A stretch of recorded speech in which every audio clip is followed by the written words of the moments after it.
Eu já pensei em começar o desenho, né, com fogo, né, esse fogo artificial, esse fogo que liga cada um de uma forma circular, né, porque a Mariela falou que tem essa forma, assim, de ciclo, né, que ele tem um início.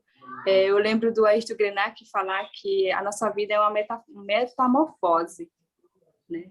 A gente vai passando por fase, por ciclo, mas dessa forma circular. Quando eu tenho essa visão do fogo, eu acho que a gente sempre ouvia falar sobre uma expressão que a gente via antes, um fogo na floresta, era uma bola, né?